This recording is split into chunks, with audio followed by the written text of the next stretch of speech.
All your life, you have been told lies. Slow and steady wins the race. The more you learn, the more you earn. All of these quotes are just lies of the past, because today, the world is completely different, and only the genius ones are graced with respect. But what if I told you that you don't need more knowledge to be a genius? All you need is a way to increase your intelligence. Don't think of this as just another fluff video filled with repeated, cheap tactics. This is coming from someone who was considered a backbencher in the class, someone who was mocked for having an IQ of 90, which is below average, someone who was humiliated by his own classmates for being a dumb student. But you know, every underdog has his day, and mine was just around the corner, because once I started reading books, taking IQ tests to increase my intelligence level, I became the topper of my class, and even beat those students whom I once considered stronger than Ayanokoji Kiyotaka. That's why I've broken my years of journey into 4 simple steps that you can use to 4 times your IQ within weeks.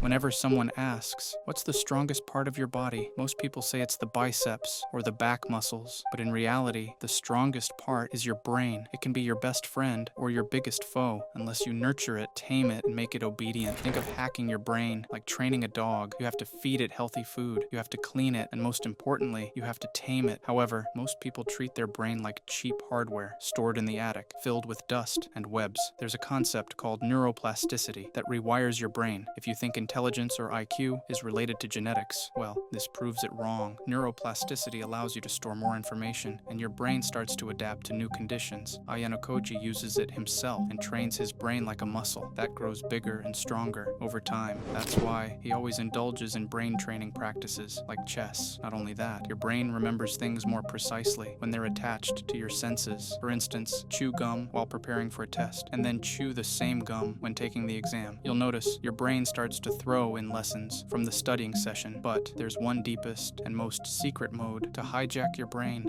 It's called productive discomfort. Whenever you have to do a hard task, your brain gives up before your body does. The brain is a quick pleasure seeker, so you have to train it to seek discomfort intentionally.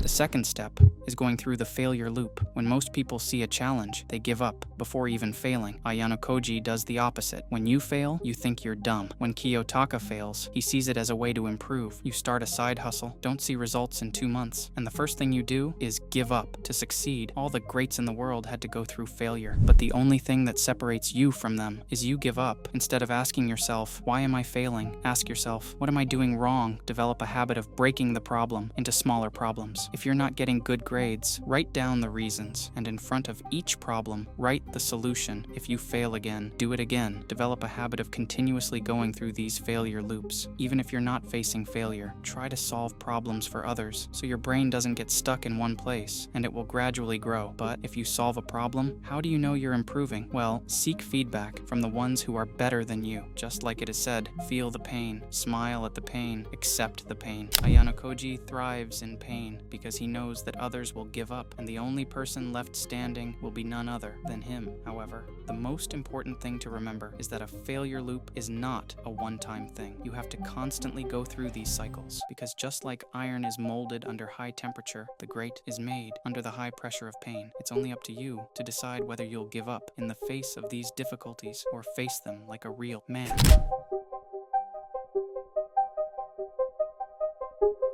Most people think that stress is a bad thing, but in reality, it is a blessing. Ayanokoji knows this pretty well. That's why he creates controlled environments that force him to perform better under high stress. But don't go all in stressing yourself, because you'll end up in the hospital rather than at the top. You need to take one step at a time. Set deadlines that are tighter than usual. Reach a place 15 minutes earlier than the required time. The goal here is to stimulate your brain and cause chaos so you can adapt to unwanted conditions. You might have heard of the 120 seconds rule. This rule reveals that if you find something, just give it 120 seconds, and you won't even know that you've been doing the same task for more than 2 minutes. This breaks the barrier of entry to your brain, stimulating it for the difficult task. Now ask yourself, why does Ayanokoji beat everyone when the stakes are high? Well, it's because he has already visualized the worst case possible. He visualizes his failure, his plan, and the final outcome. Hence, he performs better, because the worst case scenario always always exists in his brain. You should start doing the same. And make stress a daily part of your life. If you're preparing for an exam, sit in a separate room, set the exam timer, and take the test physically. If you're preparing a speech, get a bunch of random people and give them the speech. But if you get your friends, you won't adapt to the stress. When you train under the same circumstances multiple times, the real thing will be a walk in the park. Here's the most critical part. Never stay in your comfort zone, because the comfort zone is the killer of dreams and hopes. Never in your life, ever, dare to stay in your comfort zone. After every stressful task, ask yourself, are you improving? Are you adapting? Are you better? Now, it is you who can choose whether to make stress your friend or a life-threatening disease.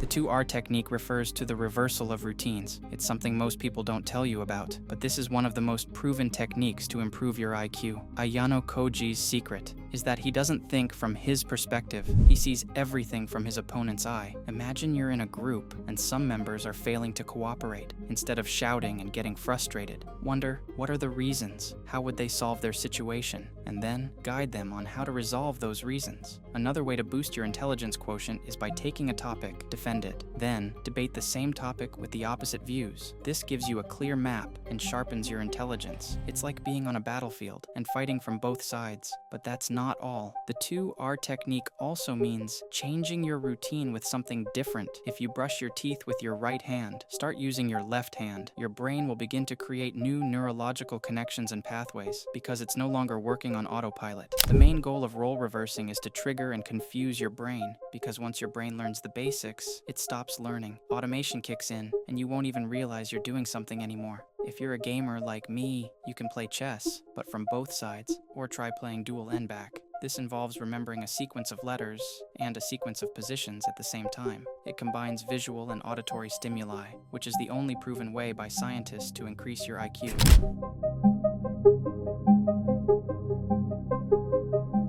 Here's a bonus step. Start eating a healthy diet to increase your brain's capability. Get a protein-filled breakfast so your brain will send those signals faster. Snacking on dark chocolate is also a healthy way to fuel your brain because it contains the necessary vitamins. You can also try a 16-hour fast to make your brain adapt to harsh, unfriendly conditions. Remember, a healthy mind can only reside in a healthy body. I know it's a heavy toll on the body when nobody pays attention to you just because you're not as smart as them or don't have the good grades like they do. What if you stop being an average student? What if someone who's always mocking you for playing bad chess gets laughed at because he got checkmated by someone he considered inferior? Or what if you can outsmart your bully in his favorite game, but these what ifs won't do anything if you don't take action? So, shoot the shot before it gets too late. However, if you still feel stuck, look at my best advice for 2025 to make this the best year of your life.